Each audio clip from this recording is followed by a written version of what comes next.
Dipilihnya Kota Bogor sebagai studi banding lantaran terkenal memiliki berbagai potensi nang kaya kuliner wan seni nang sudah terkenal hingga ke mancanegara. Kada hanya itu, pemerintah Kota Bogor melalui instansi terkait juga sangat konsen melakukan pembinaan bagi pelaku seni termasuk UMKM. Komisi 2 DPRD Banjarmasin melakukan studi banding ke Disbudpar Kota Bogor jelang tengah hari Rabu 16 Oktober 2019. Dipilihnya Kota Bogor lantaran terkenal memiliki berbagai potensi nang kaya kuliner wan seni yang sudah terkenal hingga ke mancanegara. Ibu dan Bapak yang hormati, perkenalkan tata nama kata saya Sahat Rasidi selaku Kepala Dinas Pariwisata. Bu Reni Handayani, Pariwisata, Bu Sinta, Kepala Bidang Kebudayaan, Bu Diah, Kepala Ketua Komisi 1 DPRD Banjarmasin Faisal Haryadi, ditakuni usai kunjungan memadahkan, Kota Bogor selain memiliki keunggulan di bidang kuliner, pemerintah Kota Bogor melalui instansi terkait juga sangat konsen melakukan pembinaan bagi pelaku seni termasuk UMKM, bahkan mendapatkan berbagai fasilitas untuk melakukan promosi. Komisi 2 pun ujar Faisal Haryadi akan terus menggali agar bisa diterapkan di Banjarmasin.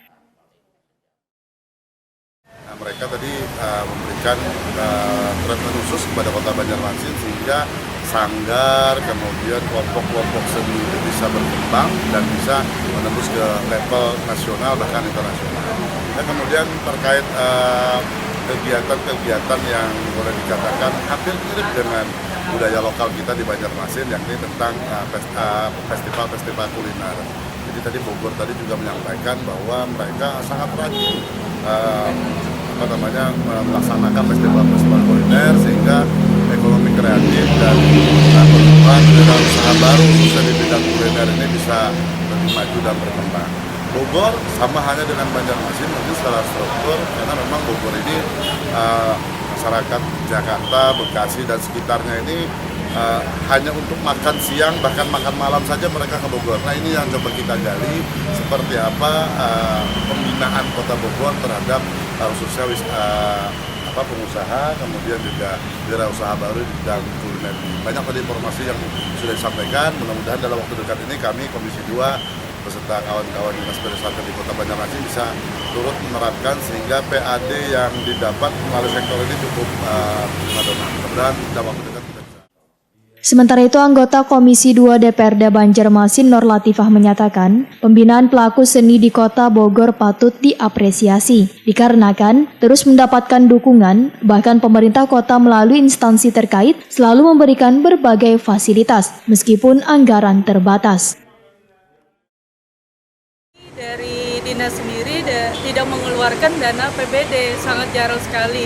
Karena anggaran di Dinas Pariwisata ini sendiri sangat kecil, sebenarnya 4,7 miliar saja. Kemudian anggaran untuk promosinya saja 250 juta rupiah. Nah dalam hal ini Dinas sangat kreatif sekali, banyak melakukan kerjasama dengan organisasi-organisasi, kemudian merangkul berbagai komunitas, baik itu komunitas tukang masak, kemudian juga kuliner-kuliner, pedagang yang kecil sampai menengah dan ke atas. Nah ini yang dilakukan usaha pendekatan-pendekatan secara langsung oleh Dinas Pariwisata Kota Bogor.